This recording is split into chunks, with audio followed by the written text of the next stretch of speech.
नमस्कार, मैं नीतीश ठाकुर और आप देख रहे हैं कैपिटल टीवी। एक तरफ भारत है, साफ, सख्त और निर्णायक स्टैंड के साथ खड़ा है, और दूसरी तरफ है पाकिस्तान, जो हर बार की तरह इस बार भी गीदड़ भभकी देकर खुद को मजबूत दिखाने की नाकाम कोशिश कर रहा है। भारत के रक्षा मंत्री राजनाथ सिंह ने साफ शब्दों में कह दिया है, अगर पाकिस्तान ने मिडिल ईस्ट के हालात का फायदा उठाकर कोई भी दुस्साहस करने की कोशिश की तो भारत का जवाब अभूतपूर्व और निर्णायक होगा। और यह कोई चेतावनी नहीं, यह एक सीधा अल्टीमेटम है। लेकिन उधर से क्या आता है? वही पुराना घिसा पिटा राग। पाकिस्तान के रक्षा मंत्री ख्वाजा आसिफ सामने आते हैं और कहते हैं कि अगली बार जवाब और ज्यादा और ताकतवर होगा। अब सवाल यह है, किस बात का जवाब? उस भारत को जिसने आतंकियों के ठिकाने को तबाह किया, या उस भारत को आप जवाब दीजिएगा जिसने हर हमले का करारा जवाब दिया है, आतंकी हमले का खास तौर पर? सच्चाई यह है कि पाकिस्तान आज भी आतंकवाद को पनाह देता है।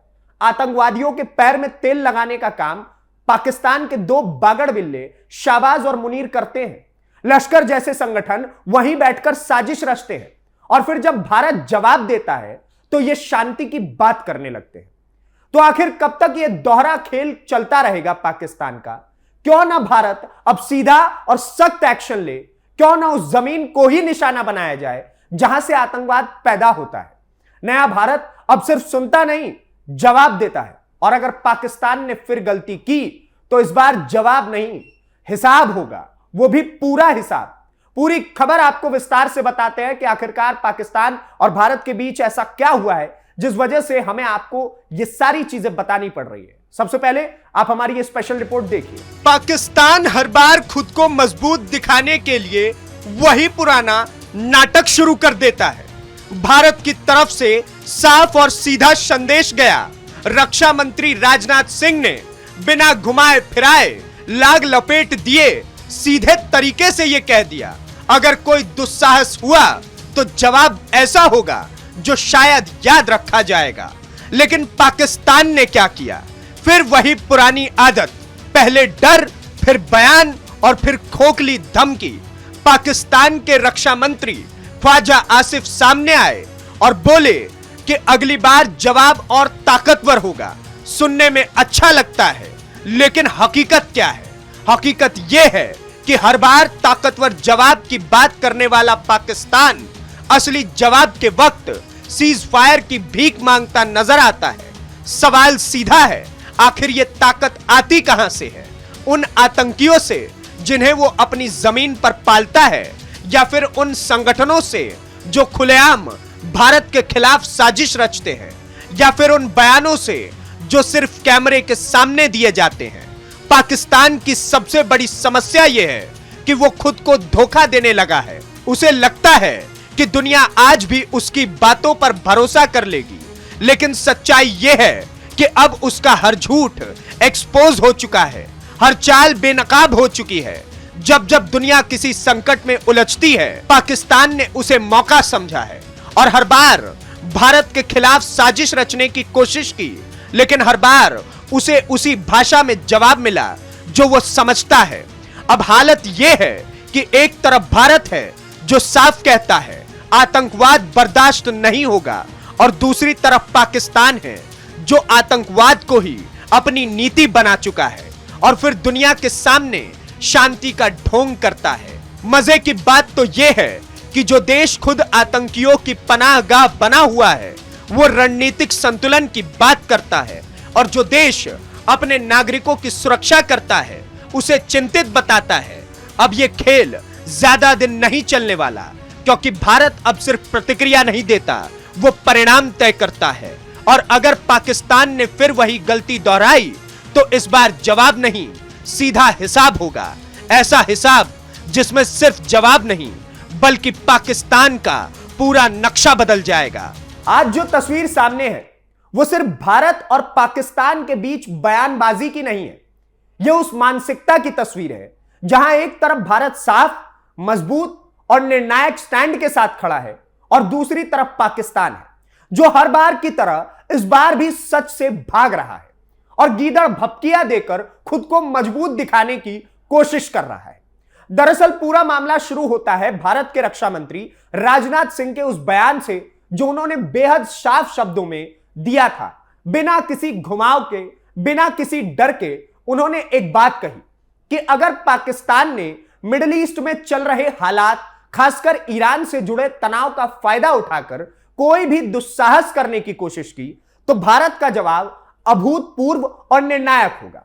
अब यह कोई कूटनीतिक भाषा नहीं थी, यह सीधा संदेश था कि अगर हरकत की तो इस बार सिर्फ जवाब नहीं मिलेगा, बल्कि ऐसा जवाब मिलेगा जो इतिहास में दर्ज होगा।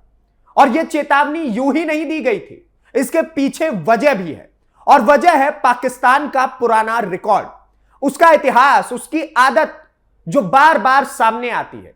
जब भी दुनिया किसी बड़े संकट में उलझी होती है, पाकिस्तान उसे एक मौके की तरह देखता है भारत के ऊपर कोई ना कोई आतंकवादी हमला करने की साजिश की तरीके से, और कोशिश करता है कि कहीं ना कहीं से भारत के खिलाफ कोई हरकत कर दी जाए। और यही वजह है कि भारत ने पहले ही साफ कर दिया कि अगर इस बार ऐसी कोई साजिश की तो नतीजे बहुत भारी होंगे। राजनाथ सिंह ने सिर्फ चेतावनी नहीं दी, उन्होंने पाकिस्तान को उसका अतीत भी याद दिलाया, हिस्ट्री। ऑपरेशन सिंदूर का जिक्र करते हुए उन्होंने साफ कहा कि ऑपरेशन अभी खत्म नहीं हुआ है, और यही वो ऑपरेशन है जिसने पाकिस्तान को उसकी असली जगह दिखा दी थी। वो ऑपरेशन जिसमें भारत ने सिर्फ 22 मिनट के अंदर पाकिस्तान को घुटने पर ला दिया था। जरा सोचिए, 22 मिनट्स और पूरा खेल खत्म। यही नया भारत है जो पहले चेतावनी देता है, प्यार से समझाता है, पुचकारता है, बोलता है कि मत करो मत करो, और अगर सामने वाला नहीं मानता तो सीधे कार्रवाई कर दी जाती है। और कार्रवाई भी ऐसी जो सिर्फ संदेश नहीं होती बल्कि परिणाम भी तय कर देता है। याद कीजिए पहलगाम का वो हमला जहां 25 निर्दोष पर्यटकों को बेरहमी से मार दिया गया था आतंकवादियों द्वारा। वो कोई साधारण घटना नहीं थी, वो सीधा हमला था भारत की आत्मा पर। और उसके बाद भारत ने जो किया वो पूरी दुनिया को यह बता दिया कि अब भारत बदल चुका है। अब भारत सिर्फ निंदा नहीं करता, अब भारत जवाब देता है। भारत ने पाकिस्तान के अंदर घुसकर 9 आतंकी ठिकानों को तबाह कर दिया, उसके कई सैन्य ठिकानों को निशाना बनाया, और हालात यह हो गई कि पाकिस्तान जो हर वक्त धमकी देता था वो 10 मई को सीज फायर के लिए भीख मांगने लगा, गुहार लगाने लगा। यानी जिसने शुरुआत की वही आखिर में पीछे हट गया। लेकिन यही पाकिस्तान की सबसे बड़ी समस्या है, वो सीखता नहीं है, उसे हर बार नया सबक चाहिए।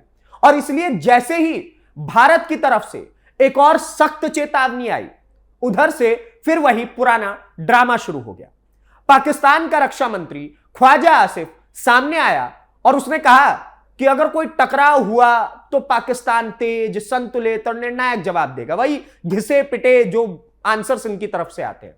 अब जरा इस बयान को समझिए, ये वही पाकिस्तान है जो पहले आतंकियों को पनाह देता है, उनको अपना बाप बनाता है, उन्हें ट्रेनिंग देता है, उन्हें भारत के खिलाफ भेजता है, और जब भारत जवाब देने लगता है तो कहता है कि हम शांति चाहते हैं। ख्वाजा आसिफ ने तो यहां तक कह दिया कि भारत की यह बयानबाजी उसकी रणनीतिक चिंता को दिखाती है। यानी कि उसका कहना है कि भारत डर गया, यानी जो देश अपने नागरिकों की रक्षा कर रहा है, जो आतंकवाद के खिलाफ खड़ा है, उसे यह चिंता बता रहा है। लेकिन खुद पाकिस्तान क्या कर रहा है, जरा इस पर नजर डालिए। इस पर एक शब्द नहीं है, सवाल सीधा है, आखिर कब तक यह दौरा खेल चलेगा? कब तक पाकिस्तान एक तरफ आतंकवाद को पालेगा और दूसरी तरफ दुनिया के सामने शांति का ढोंग रचता रहेगा? क्या दुनिया को नहीं पता कि लश्कर तौयबा जैसे संगठन कहां से ऑपरेट होते हैं? दाऊद कहां पर जाकर के बैठा हुआ है? क्या यह कोई रहस्य कि हर बड़े आतंकी हमले के तार आखिरकार पाकिस्तान से ही क्यों जुड़ते हैं? क्या यह किसी से छिपा है कि पाकिस्तान की जमीन पर आतंकियों को पनाह मिलती है? अगर यह सब सच है, और यह सच है, तो फिर सबसे बड़ा सवाल यही है कि आखिर भारत क्यों ना पाकिस्तान के खिलाफ सख्त कदम उठाए? क्यों ना उसे हर मंच पर घेरा जाए? क्यों ना उसकी असलियत दुनिया के सामने बार बार रखी जाए? क्या भारत हर बार सिर्फ इंतजार करता रहे कि पहले हमला हो, फिर जवाब दिया जाए, या फिर अब वक्त आ गया है कि भारत खुद पहल करे और उस जड़ को खत्म करे जहां से आतंकवाद पैदा होता है? क्योंकि जब तक उस जड़ को नहीं काटा जाएगा, तब तक ये सिलसिला चलता रहेगा। हर कुछ समय बाद एक नया हमला, फिर निंदा, फिर तनाव और फिर से वही कहानी। लेकिन अब यह चक्र टूटना जरूरी है और भारत ने यह संकेत भी दे दिया है कि राजनाथ सिंह का बयान एक चेतावनी नहीं है, यह एक पॉलिसी है, यह एक स्पष्ट संदेश है कि भारत किसी भी कीमत पर आतंकवाद को बर्दाश्त नहीं करेगा। और यही बात पाकिस्तान को सबसे ज्यादा परेशान कर रही है, क्योंकि अब उसका पुराना खेल काम ही नहीं कर रहा है। अब वो दुनिया को आसानी से गुमराह नहीं कर पा रहा है और अब भारत भी हर मंच पर उसे लगातार एक्सपोज कर रहा है, चाहे वो यूनाइटेड नेशंस हो या फिर कोई भी वैश्विक पटल। इसलिए पाकिस्तान बार बार गीदड़ भभकी दे रहा है ताकि किसी तरीके से यह दिखा सके कि वो अब भी मजबूत है। घर में भूजी मांग ना डीहरी पे नाच। लेकिन हकीकत यह है कि जब जब असली मुकाबला हुआ है, पाकिस्तान टिक नहीं पाया। उसने ड्रोन भेजे, मिसाइल भेजने की कोशिश की, लेकिन सब नाकाम, सब बॉर्डर पर तबाह। और जवाब में भारत ने उसके एयरबेस तक को तबाह करके रख दिया। आज भी उसके कई ठिकाने मरम्मत के दौर से गुजर रहे हैं। तो फिर सवाल यह है, आखिरकार पाकिस्तान किस भरोसे पर धमकी दे रहा है? क्या वो खुद को ही भरोसा दिला रहा है या फिर अपने लोगों को बहला रहा है?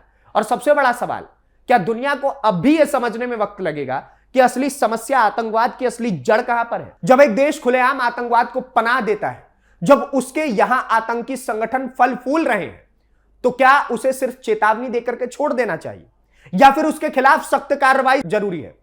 भारत ने अपना स्टैंड साफ कर दिया है। अब कोई भी दुस्साहस बर्दाश्त नहीं किया जाएगा।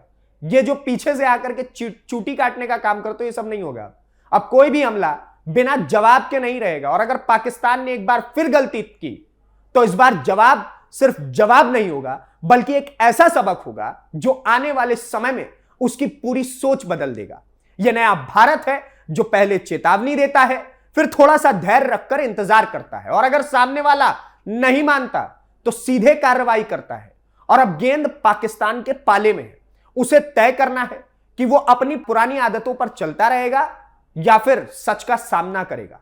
लेकिन अगर उसने फिर वही गलती दोहराई तो इस बार हिसाब सिर्फ बराबर नहीं होगा, इस बार हिसाब पूरा होगा। और ऐसा होगा जिसे इतिहास लंबे समय तक याद रखेगा।